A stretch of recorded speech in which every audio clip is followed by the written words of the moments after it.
Like Mr. Beast? No. 𝗕𝗲 isn't just a YouTuber anymore. He's building an empire that's way bigger than the screen. From jaw-dropping challenges to wild giveaways, 𝗕𝗲 has leveled up into a full-blown brand machine. And now, he's stepping straight into the real world with something nobody saw coming: Beastland. At first glance, Beastland looked like the kind of move only Mr. Beast could dream up. Imagine this: a real-life amusement zone built around his legendary YouTube challenges. Not some quick pop-up or a weekend warehouse stunt. We're talking about a full-blown theme park. Giant games, insane obstacle courses, and real prizes that regular fans can actually win. It's the kind of thing that makes you blink twice and say, wait, this is real? The colors, explosive. The builds, massive. Every shot looked like it was pulled straight out of one of his eye-popping thumbnails. It's like the YouTube world jumped off the screen and became a playground for fans. This isn't just content anymore, it's a movement. Dark secrets of the Qatar World Cup, the lack of human rights. Qatar still uses the kafala system. Bigger videos led to bigger budgets, which turned into massive brands. And now, it's evolved into something unreal, an actual world of Mr. Beast's own making. For a minute, everyone just stood back and thought, wow, he really did it. At first, everyone, even the usual critics, agreed it sounded wild in the best way possible. A YouTuber building something that massive in the real world? That was next level crazy. It felt bold, it felt historic, and for a while, all that hype kept Beastland glowing like a new diamond. But then, people started asking questions, and that's when everything flipped. As more info started dropping, the energy changed fast. What once seemed like a dream made for fans suddenly started feeling like something deeper, something corporate maybe, even strategic. The idea of a park built for the people started to blur hard, and the tone online shifted even harder. The first shock hit when fans realized where Beastland was being built. Not in the US, not in Europe, not even in some neutral tourist spot. Nope, it was being built in Saudi Arabia, and that revelation sent shockwaves everywhere. Not because of the location itself, but because of what it represents. Saudi Arabia isn't just another flashy destination. It's a country on a massive mission to rebrand its global image, spending billions to do it. Sports, entertainment, esports, celebrity events, even influencer deals, all part of a bigger plan to show the world a fun, modern side. So when Beastland popped up there, people didn't see a random desert project anymore. They saw a strategic piece of a much larger puzzle. Suddenly, this park didn't look like it was just for the fans anymore. It looked like part of something way bigger. Essentially, this gives their employer control over their lives. They can take away their passport if Things started sounding a whole lot less believable once Mr. Beast was asked the big question, why Saudi Arabia? His answer was short and kind of vague. He said it was central and made it easier for people all over the world to visit. But that explanation didn't hold up for long. Pretty soon, community notes and independent online researchers started digging, and what they uncovered flipped the whole story upside down. It turned out Beastland wasn't just a random project in the desert. It was directly tied to Riyadh Season, a massive government-backed entertainment initiative. Suddenly, this wasn't about accessibility at all. It was about business and a serious contract. Once people caught on to that, they started reading everything more carefully, especially the fine print. And that's when the whole thing went from exciting to kind of unsettling. The ticket terms were wild. Visitors couldn't bring in any professional recording gear, none at all. Re-entry wasn't allowed once you left.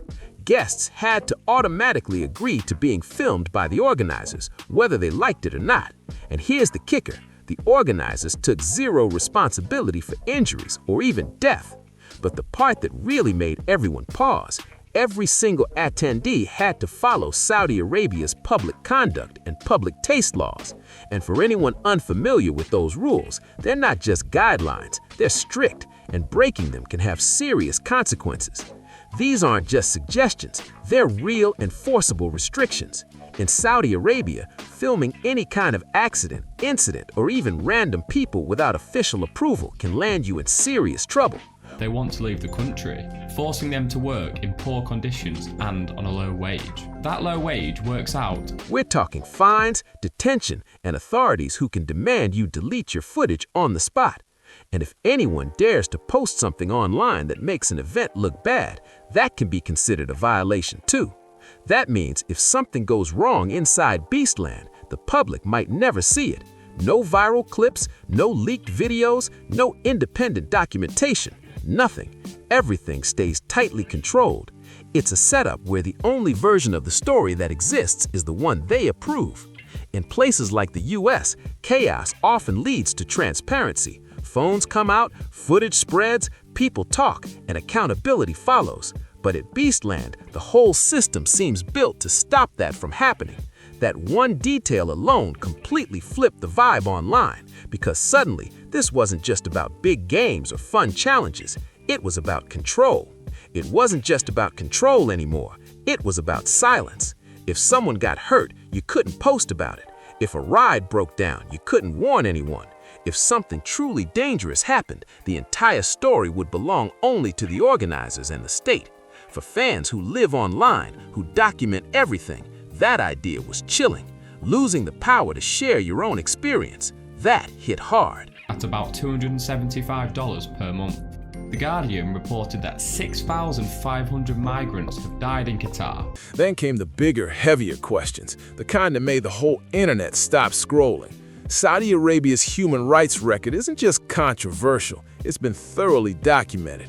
The country consistently ranks among the lowest in the world for freedom of expression, political rights, and civil liberties. LGBTQ+ identities are criminalized, and public dissent can mean arrest or even worse consequences. Journalists operate under constant pressure, with every word watched carefully. Transparency just isn't part of that system, and fans notice that immediately. Since they won the bid for the World Cup in 2010. Whilst they are not all related to the World Cup, most of them were only there to build the infrastructure for it. That realization made people start asking, why? Why would a creator whose entire brand thrives on openness, authenticity, and trust with his audience choose to launch something so massive in a place known for the opposite? The question hit even harder when the topic of labor came up next. You don't build a mega attraction without a massive workforce, and in the Gulf region, that's where the biggest red flags started waving. For years, reports have exposed the harsh reality of migrant labor abuse in Saudi Arabia and nearby countries, and it's not some online rumor. Workers are often recruited from poorer nations, only to have their passports taken the moment they arrive. Jack, do you think Mr. Beast ruined YouTube? Yes. They work endless hours under brutal heat, sometimes for months without full pay. Living conditions are rough, safety rules are ignored, and too many lives have been lost without answers. Human rights groups don't sugarcoat it. They straight up call it modern slavery. The numbers behind it are shocking. Over the past decade, tens of thousands of migrant worker deaths have been linked to mega construction projects across the region. These aren't whispers on social media. These are official findings from international watchdogs who've been tracking the situation for years. So when Beastland seemed to almost rise overnight out of the desert, people couldn't help but ask the question no one wanted to answer. Who built this, and at what cost? With filming restricted and access tightly controlled, the truth behind those walls may never fully come to light, and that uncertainty has everyone uneasy. Why? Because it became more about views, money, and popularity than it did about having fun. You just told me you had fun playing Squid Game? That silence isn't random, it's built into the system, and plenty of creators have been sounding the alarm about this shift for years. If we had fun doing those videos, they'd be longer. We'd see the fun. Ooh. Danny Gonzalez and D'Angelo Wallace, 𝗕𝗲, once called out how influencer brands were targeting young audiences with low-quality products, all wrapped up in flashy marketing about making things better. Jacksepticeye slammed how YouTube slowly drifted away from creativity and turned into a non-stop grind for optimization and profit. Even PewDiePie poked fun at hustle culture before it became a mainstream criticism. And now, looking at Beastland, it's like watching that whole cycle come to life. Because Beastland isn't about videos anymore. It's about expansion, partnerships, and power. It's the real-world version of that digital evolution where creators stop being individuals and start becoming full-blown brands. MrBeast isn't just a YouTuber now. He's a corporation. He's got multiple revenue streams, global sponsors, and now even government involvement. And here's the cold truth. Corporations don't run on passion or good vibes. They run on contracts, deals, and obligations. That's what makes this moment feel so different. This isn't just another merch controversy or a bad product drop. This is a massive real-world project, putting real people into real environments, under real laws that can't be edited out or reshot for a video. When you mix government control, restricted filming, and a history of human rights violations, the entire situation hits a different level. This isn't about cancel culture. This is about real scrutiny. Whether MrBeast meant it for it or not, Beastland ended up revealing something much bigger, a cultural shift that people had been sensing for a while but couldn't quite put into words.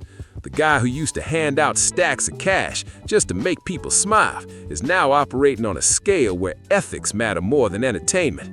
It's not just about breaking YouTube records anymore. It's about accountability. Once you reach that kind of global power, you can't hide behind catchy thumbnails or flashy edits. The stakes are real, and every move gets examined under a microscope. This doesn't mark the end of MrBeast, but it might be the end of his untouchable image. That moment when fans stopped seeing a relatable creator and started seeing a corporate machine moving through carefully planned deals and silent partnerships. And that silence, it spoke volumes. When all the questions started flooding in, there was no detailed explanation, no breakdown video, no real effort to address what was happening, just quiet. And that quiet did more harm than any statement ever could, because when someone with a platform that huge stays silent, people don't just wait, they fill in the blanks themselves. And the blanks surrounding Beastland, they weren't small, they were massive, and they left everyone wondering what's really going on. About your channel, In the span of a decade. one more year. Here we go. One more year. Here we go. If you do it intelligently. Imagine like you're. What made this whole Beastland controversy stand out from every past MrBeast backlash is that this time there was no easy moral escape route. In the past, anytime things got heated, the conversation could always circle back to the numbers. Millions donated, lives changed, endless charity totals that spoke louder than any criticism. But this, Beastland didn't fit into that narrative at all. You can't cancel out government censorship, labor exploitation, or legal silence clauses with free cars or cash giveaways. There's no spreadsheet big enough to balance that equation. Of course, some fans still try to defend him. A few argued that MrBeast was just participating in a global event, not shaping government policy. Others said, if massive Western companies can operate in Saudi Arabia, why should a YouTuber be judged more harshly? And at first glance, that argument sounds fair, until you remember what MrBeast's entire brand is built on: choice. He isn't backed into corners by corporate boards. He's not struggling for attention or sponsorships. He's the most powerful individual creator on the planet, meaning every move he makes is a decision, not a necessity. He didn't have to take that deal, he chose it. And that's what hit people hardest.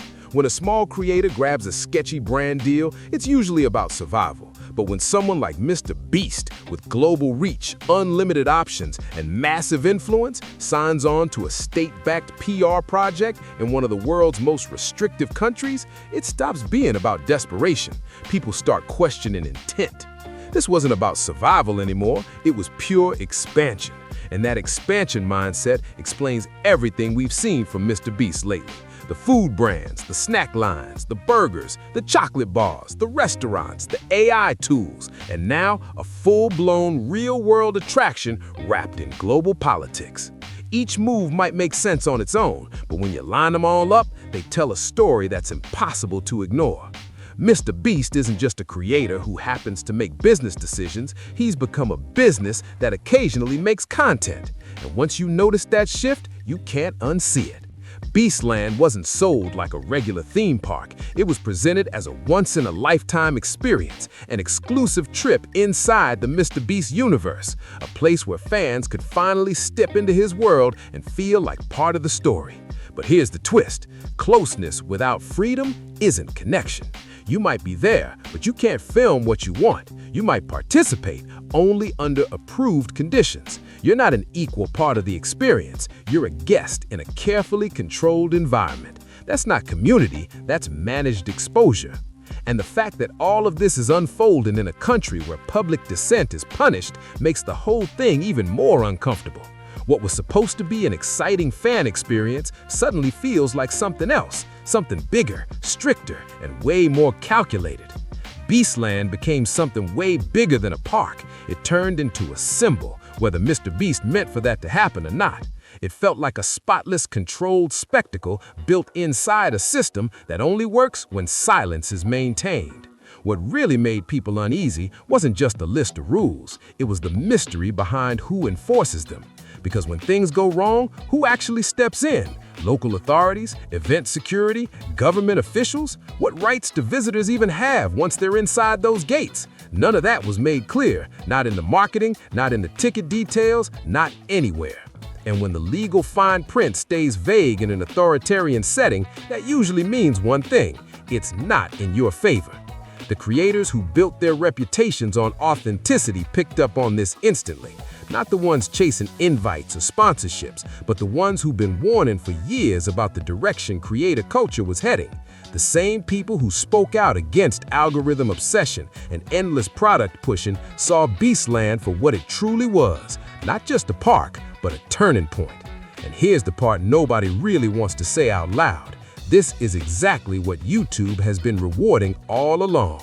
The platform has spent years promoting bigger, louder, flashier. Retention graphs replaced creativity, and branding replaced identity. Taking risks became innovation, and emotional burnout turned into grind culture. Mr. Beast didn't invent that system, he just perfected it. Once you reach a level where you've mastered the system, you don't just play the game anymore, you start shaping it. That's why Beastland matters so much. It's not only about Saudi Arabia, it's about what happens when the biggest name on a platform expands beyond making videos and starts building infrastructure. When the spectacle stops being temporary and becomes permanent, entertainment turns into part of the system itself, tangled up with politics, money, and influence. And once you cross that line, people stop seeing you as a creator. They start judging you like an institution.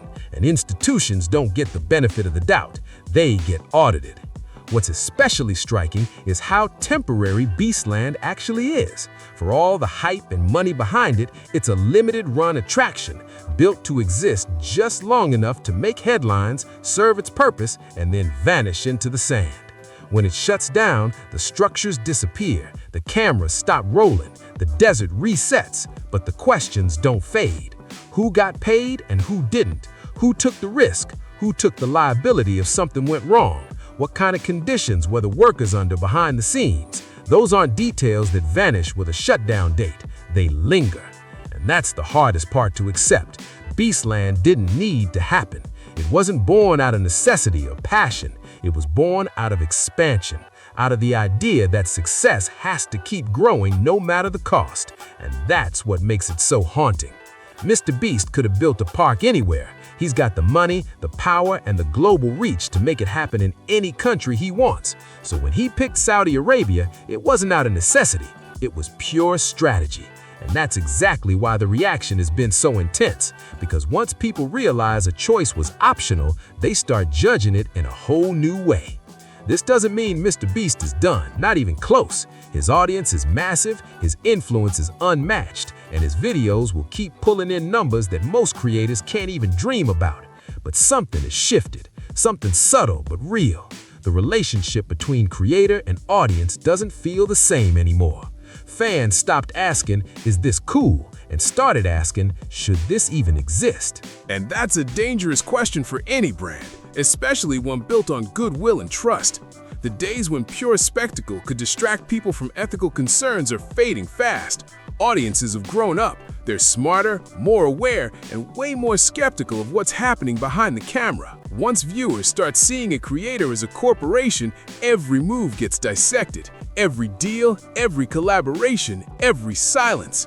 Beastland didn't necessarily reveal something brand new. It simply confirmed what people were already starting to feel, that Mr. Beast isn't just a YouTuber chasing viral moments anymore. He's a global brand, and with that power comes a whole new level of accountability. Mr. Beast isn't just YouTube's biggest creator anymore. He's YouTube's biggest company. And here's the thing, companies don't get unconditional love. They get scrutiny, regulation, and pushback. The question now isn't whether Beastland was impressive, because yeah, it clearly was. The real question is, was it worth it? Was the money, the access, and the global expansion really worth the cost to public trust? Because the second you cross that line into government-aligned spectacle, something fundamental changes. That might have been the exact moment Mr. Beast traded relatability for reach, swapping that one-of-us energy for the status of a global institution. And here's the brutal truth. Once people stop feeling like you're one of them, you almost never get that connection back. So what do you think? Was Beastland just an ambitious idea blown out of context, or did it expose how far YouTube's biggest creator has drifted from the platform that made him a legend? Did it mark a new era where YouTubers aren't just entertainers anymore, but full-scale global brands tangled up in politics, power, and profit? Drop your thoughts below. I actually read the comments. And if you're into deep dives like this, the kind that break down the stories, the drama, and the controversies everyone else avoids, make sure to like, share, and subscribe. Because this story, it's nowhere near finished. And knowing how the internet moves, the next update might be even wilder than this one. What comes next for Mr. Beast might define the future of the entire creator industry. Beastland wasn't just a one-off event, it was a test, a glimpse into what happens when creators start operating like multinational corporations. The lines between influencer, brand, and institution are officially blurred. And from here on out, every major move will be watched with sharper eyes. Because this whole situation wasn't just about one YouTuber building a theme park. It was about power, trust, and the cost of growth in a digital world that never forgets. Fans are starting to realize that influence comes with responsibility, and fame doesn't erase accountability. The creator economy isn't just entertainment anymore, it's an ecosystem shaping global culture, business, and even politics. And maybe that's the real takeaway here. We've hit the point where YouTubers aren't just shaping trends, they're shaping systems. The next time the creator announces a massive project, people won't just ask how cool is it, they'll ask who's funding it, who benefits, who's being silenced. Those questions won't fade, they'll grow louder. So whether you see Mr. Beast as a genius innovator pushing boundaries or as a brand that's lost touch with its roots, one thing is clear. We've entered a new era where creators play by corporate rules and every choice carries global weight. The game's changed and everyone's watching to see who adapts and who gets left behind. And as the dust settles, one truth stands tall. Beastland might fade, but its impact won't. What happened here was bigger than one controversy or one creator's reputation. It's the moment the creator industry grew up, whether it wanted to or not. The fantasy of YouTubers as underdogs, hustling in their bedrooms is gone, replaced by boardrooms, contracts, and deals that span continents. Mr. Beast didn't just push the boundaries of what's possible online, he rewrote them. But with that power comes a new kind of pressure, the kind that money or views can't solve. Because once a creator becomes a global brand, every decision gets political, every silence gets interpreted, and every partnership gets dissected. Fans don't just want content anymore, they want clarity and accountability. And maybe that's the biggest twist in all of this. For years, YouTube was treated like the Wild West, a place where creativity ruled, and the only rule was to keep uploading. But now, it's become something else entirely, a global marketplace where influence and ethics are constantly colliding. Whether Mr. Beast learns from this or doubles down on expansion, one thing is certain, the age of blind admiration is over. From now on, creators will be judged not just by how entertaining they are, but what their success costs and who pays the price. Beastland might have been temporary, but the questions it raised are here to stay, and the internet isn't letting go anytime soon. At the end of it all, Beastland might stand as one of the most defining moments in YouTube history, not because of its size or spectacle, but because of what it revealed. It showed that the line between creator and corporation is officially vanished, and that even the biggest names in the game aren't immune to accountability. Mr. Beast built an empire out of generosity, spectacle, and ambition, and no one can deny his impact. But now, the world's watching with new eyes. Every big move comes with deeper questions. What's the motive? Who's affected? Who benefits? That's the cost of evolution. When you stop being one of us, people start treating you like power, not personality. And maybe that's not a bad thing. Maybe this is the moment where both fans and creators start growing up, realizing that influence isn't just about numbers, it's about responsibility. Because the future of YouTube won't be built on who can go bigger, it'll be built on who can stay real while doing it. So what do you think? Did Beastland cross the line, or was it simply the next logical step for a creator who's outgrown the platform? Drop your thoughts down below. I read every comment. And if you found this breakdown eye-opening, make sure to like, share, and subscribe for more deep dives into the stories shaping internet culture, influencer power, and the moments nobody else wants to talk about. Because if there's one thing we've learned from Beastland, it's that the internet never sleeps, and the next twist is always just one upload away.